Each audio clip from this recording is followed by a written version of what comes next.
Hi hello నమస్తే ఈ రోజు నేను ముంబై హైదరాబాద్ నేషనల్ హైవే 65 పైన ఉన్నానండి. మీకు ఒక బ్యూటిఫుల్ ప్రాజెక్ట్ ని పరిచయం చేయడానికి నేనైతే వచ్చేసాను. మనకి సంగారెడ్డి దాటిన తర్వాత ఈ బ్యూటిఫుల్ వెంచర్ వచ్చేస్తుంది. అదే సాయి కృష్ణ గ్రూప్ వారి Annapurna county proposed regional ring road కి జస్ట్ 2 to 3 కిలోమీటర్స్ దూరంలో ఉంటుందన్నమాట. టోటల్ 32 ఎకర్స్ లో ఈ బ్యూటిఫుల్ వెంచర్ అయితే డెవలప్ చేశారు. డిటిసిపి అండ్ రెరా అప్రూవల్స్ తో ఈ వెంచర్ ని రూపొందిస్తూ ఉన్నారు. 100% డెవలప్మెంట్స్ కంప్లీట్ అయిపోయాయి అంటున్నారు. సో లేట్ చేయకుండా మనం హైవే ఫేసింగ్ లో ఉన్నటువంటి ఈ వెంచర్ లోపలికి వెళ్ళిపోదాం. అన్ని డీటెయిల్స్ తెలుసుకుందాం పదండి.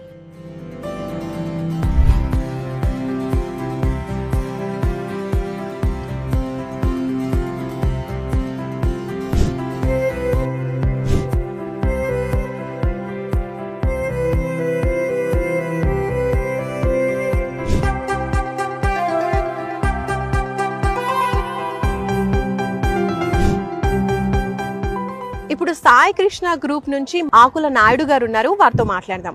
నాయుడు గారు నమస్కారం అండి. నమస్తే అండి. సో నాయుడు గారు, first of all Annapurna county speciality గురించి చెప్పండి. ఎన్ని ఎకర్స్ లో ఉంది, అలాగే హైవే ఫేసింగ్ లో ఉంది ఈ వెంచర్. సో ఈ వెంచర్ కు ఉన్నటువంటి ఇంకా స్పెషాలిటీస్ నేనైతే విన్నాను. డిటిసిపి అప్రూవల్స్ ఉన్నప్పటికీ కూడా హెచ్ఎండిఏ రేంజ్ లో డెవలప్మెంట్స్ అన్ని చేశారు అని విన్నాను. సో వాటి గురించి కొంచెం ఎక్స్ప్లెయిన్ చేయండి.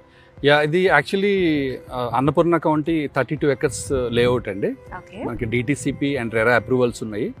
డెవలప్మెంట్స్ కూడా 100% completed. So first LP number వచ్చినప్పుడు టెంపరీ ఎల్పీ నెంబర్ ఇస్తారు.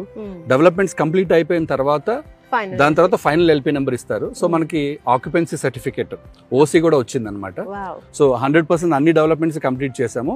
డెవలప్మెంట్స్ కంప్లీట్ చేయడమే మాత్రమే కాదు, మీరు అన్నట్టుగా ఒక డిటిసిపి లేఅవుట్ లో హెచ్ఎండిఏ నామ్స్ కి మించినటువంటి డెవలప్మెంట్స్ చేసాం ఇక్కడ. So for example footpath tiles కానివ్వండి, underground electricity with modern street lighting కానివ్వండి, ఓవర్ హెడ్ వాటర్ ట్యాంక్ కానివ్వండి, ఎంటైర్ ప్రాజెక్ట్ కాంపౌండ్ వాల్ కానివ్వండి, ఇవన్నీ కూడా హై లెవెల్ ఆఫ్ డెవలప్మెంట్స్ మనం చేసామండి. సో మాక్సిమం 100% డెవలప్మెంట్స్ అన్ని కంప్లీట్ అయిపోయాయి. ఓసీ కూడా వచ్చేసింది కాబట్టి ఇక్కడ ప్లాట్ తీసుకున్న వాళ్ళు ఇంకా హ్యాపీగా వెంటనే ఇమీడియట్ గా కన్స్ట్రక్షన్ చేసుకోవచ్చు. ఓకే. సో ఇప్పుడు ఒక వెంచర్ లో ఒక ప్లాట్ తీసుకోవాలి అనుకుంటే గనక ఫస్ట్ మనకి కనెక్టివిటీ ఏ విధంగా ఉంది అని చూస్తూ ఉంటారు. ఫస్ట్ మెయిన్ ప్లస్ పాయింటే మనకి కనెక్టివిటీలో ఇప్పుడు హైవే ఫేసింగ్ అని చెప్పుకోవచ్చు. అండ్ అదర్ హైలైట్స్ గురించి చెప్పండి. సో బేసిక్ గా ఇది ఒక నేషనల్ హైవే ఫేసింగ్ ఉన్న ప్రాజెక్ట్ కాబట్టి ఇట్స్ ఎ రేర్ ఆపర్చునిటీ అండి ఎవరైనా ఇన్వెస్టర్ కి. చాలా ఫాస్ట్ గా అయిపోతూ ఉంటాయి ఇలాంటి వెంచర్ లో ప్లాట్స్ అనేవి. And this is the most busiest highway which is connected to Hyderabad city. Because Hyderabad ని ముంబైని కలుపుతున్నటువంటి ముంబై హైవే ఇది. That is the first point. And upcoming regional ring road కి అతి దగ్గరలో మనం ఉన్నాం. రీసెంట్ గా హెచ్ఎండిఏ వాళ్ళు ఏం చేశారంటే ఈ 350 కిలోమీటర్ల రీజనల్ రింగ్ రోడ్ కి అలైన్మెంట్ రిలీజ్ చేశారు. ఆ అలైన్మెంట్ పాయింట్ ఏదైతే regional ring road and Mumbai national హైవేని ఇంటర్సెక్ట్ చేస్తుందో ఆ పాయింట్